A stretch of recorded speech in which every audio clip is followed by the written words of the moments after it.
जो ज्ञानी तो आत्मा है, जिनको ब्रह्म ज्ञान है, महाब्रह्म ज्ञान माना महाब्रह्मांड का आदि मध्य का ज्ञान है, परम महाब्रह्मांड का माना यूनिवर्स का ज्ञान है। ऐसे great universe, great gate universe, multiverse का ज्ञान, इससे आगे बेहद के विश्व का ज्ञान है, बेहद के ज्ञानी है।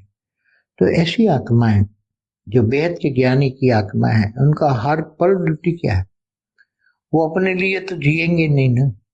बेहद के जो ज्ञानी आत्मा है, बेहद का जो बेहद की ज्ञानी आत्मा है, बेहद का विश्व कल्याण के लिए बेहद के योगी तो आत्मा है, तो वो तो हमेशा हर पल आत्म स्वरूप में रहकर कर्मयोगी बनेंगे। जो आत्म स्वधर्मी माना पहले सबसे ज्ञानियों के लिए ज्ञान मार्ग में, आज के बेहद के ज्ञान में आत्म स्वरूप में जीना ही स्वधर्मी है। आत्म स्वरूप में जीकर कर्मयोगी बनना। आत्मा जैसे जड़ और चेतन, ऋषि मुनि पहले ज्ञान देते थे ब्रह्म से जड़ और चेतन का, ऐसी तरह ज्ञानियों को होता है कि मैं आत्मा हूं और ये मेरा शरीर, ये साधन है कर्म करने का। स्थूल दुनिया में, मृत्यु लोक में, अमरलोक तो है ही नहीं, अमरलोक तो परम धाम है। तो स्वधर्मी जो है आत्म स्वरूप में रहकर परम धाम में रहकर, जैसे स्टेज होती है आत्माओं की, परम धाम में आत्माओं की स्टेज, परम धाम मना अमरलोक में कैसी स्टेज होती है आत्माओं की, उसी स्टेज को धारण करना, उसको स्वधर्मी कहेंगे। तो ज्ञानी तो आत्मा आत्म स्वरूप में माना एकदम निराकारी आत्मा की स्वरूप में रहकर और बेहद के परम पिता की याद में रहकर कर्म करना, हर पल कर्म करना, निरंतर कर्मयोगी जीवन बिताना, वो स्वधर्मी है।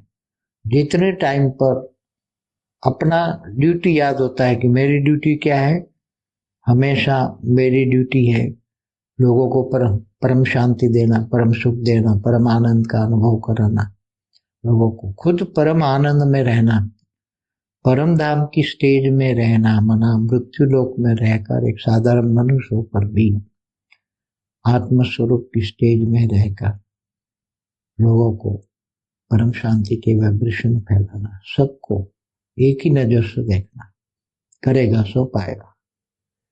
कभी भी किसी की स्वधर्मी माना स्वधर्मी आत्माएं कभी भी किसी के लिए सोचती नहीं, पर चिंतन पतन की जोर है। जो दूसरों के लिए सोचती है वो पर चिंतन है, और जो पर चिंतन ज्यादा करती है वो कभी कभी उसका पतन हो जाता है, वायुमंडल उसको नेगेटिव इफेक्ट मिलता ही है। तो स्वधर्मी आत्मा है, बहुत पहले तो बहुत बड़ा बेहद के विश्व का आदि मध्य का ज्ञान जानती है, बेहद विश्व कल्याणकारी ड्यूटी है, ये उसको पता है मैं बेहद के विश्व कल्याणकारी आत्मा हूँ, बेहद के विश्व सेवाधारी आत्मा हूँ। वो बेहद के स्वधर्मी आत्माओं की निशानी है। तो बेहद के कर्म करेंगे तो यहाँ तो खेल, जो आत्माएं तन मन धन समय संपर्क श्वास भी लगा देती है बेहद के विश्व कल्याण में, वही बेहद के विश्व के मालिक बनते हैं। तो बेहद के विश्व कल्याणकारी आत्मा है, बेहद के स्वधर्मी आत्मा है। बेहद यहाँ तो अब बेहद के सामने तो विधर्मी आत्मा है, जो आप देख रहे हो, विधर्मी जो आप देख रहे हो, जो धर्म से विपरीत आचरण करने वाले, अच्छा धर्म नहीं धारण, धर्म माना धारण नहीं करते, जो कर्म जीवन में अच्छे कर्म नहीं करते, ऐसे विपरीत कर्म करने वाले, ऐसी आत्माएं विधर्मी है। तो विधर्मी और स्वधर्मी कितनी है? स्वधर्मी आत्माएं तो ना के बराबर है, मुट्ठी भर आत्माएं है, मगर मुट्ठी भर आत्माएं भी परम शांति के वाइब्रेशन फैलाकर आत्मस्वरूप में रहकर जो अपना स्वधर्म करते हैं, खुद का कर्म करते हैं, खुद को अपनी ड्यूटी समझकर काम करते हैं, ऐसी आत्माएं तो मुट्ठी भर होती है सारे विश्व में हमेशा ही बहुत। तो वो जैसे ब्रह्मर्षि जैसा काम करती है। तो ये बेहद के ब्रह्मर्षि हैं, बेहद के ज्ञानी, बेहद के ब्रह्मर्षि हैं। बेहद के ब्रह्मांड का जो कार्य होता है वो बेहद का विश्व कल्याण का, बेहद के ब्रह्मांडों में भी बेहद का विश्व कल्याण का कार्य केवल संकल्प मात्र में रहकर, अपनी धारणाओं से, मृत्युलोक में रहकर, पांच तत्वों के शरीर में रहकर भी आत्म स्वरूप में रहकर परम धाम की स्टेज बनाकर, एकदम आत्मा की निराकारी स्टेज बनाकर और परम शांति के वाइब्रेशन फैलाना, ये उसकी ड्यूटी होती है। हमेशा ड्यूटी याद रहे, हर पर ड्यूटी याद रहे, उसके एक संस्कार बन जाए। संस्कार, उसको याद दिलाने की जरूरत नहीं है मैं बेहद के विश्व कल्याणकारी आत्मा, ये उनको याद दिलाने की जरूरत ना पड़े बेहद के विश्व कल्याणकारी हो, बेहद के विश्व सेवादारी हो, उसको याद कराने की जरूरत ना पड़े। हमेशा हर संकल्प, हर श्वास विश्व कल्याण के लिए हो, बेहद के विश्व कल्याण, केवल हद के नहीं, हद के कर्म नहीं करना है, बेहद के ज्ञानी आत्मा बेहद के कर्म करेंगे तब बेहद का भाग्य बनेगा। और बेहद का भाग्य हमेशा अविनाशी बनता है, अविनाशी, बेहद का भाग्य अविनाशी होता है, वो हमेशा के लिए होता है। एक जन्म को भाग्य बनता है ऐसा नहीं है, एक जन्म के लिए भाग्य बनता है ऐसा नहीं, हद के जैसा नहीं है, मृत्युलोक का भाग्य बनता है ऐसा नहीं है। तो यूनिवर्स में, क्योंकि हर संकल्प, हर श्वास कारण शरीर, महाकारण शरीर, परम महाकारण शरीर में रिकॉर्ड होता है। ओ ब्रह्म ज्ञानियों को तो पता है, तो वो एक भी नेगेटिव सोच नहीं करेंगे, स्वधर्मी रहेंगे, विधर्मी, इसे पर चिंतन तो करेंगे ही नहीं। उसको पता है पर चिंतन परतन की जड़ है, आप और बाप कहते हैं। तो आत्मस्वरूप में रहकर बेहद के परम पिता को याद करके पावर लेना और परम शांति के वाइब्रेशन फैलाना, ये उसकी हर पल, हर श्वास की ड्यूटी होता है।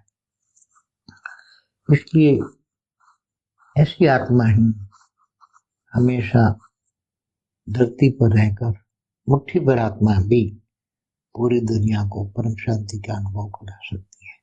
देखो, विधर्मी आत्मा है, विनाशकारी आत्मा है, वो तो विनाश तो करना ही है, वो विनाश करेंगे, मगर हम विनाश के अंदर भी लोगों के हलचल में आएंगे तब भी दुखी होंगे, चिल्लाएंगे।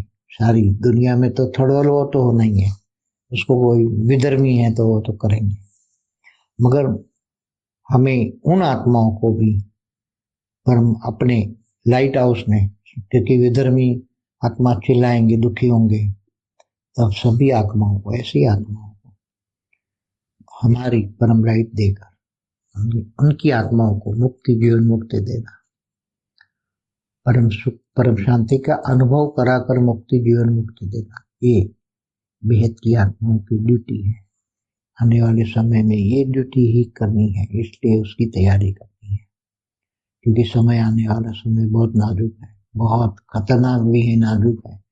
एक और विधर्मी विनाश करेंगे और हम स्वधर्मी हमारी ड्यूटी करेंगे, बेहद के स्वधर्मी आत्माएं बेहद के परम शांति के वाइब्रेशन फैलाएंगे, लोगों को परम शांति देंगे। ये स्वधर्मी आत्माओं का काम है, परम शांति।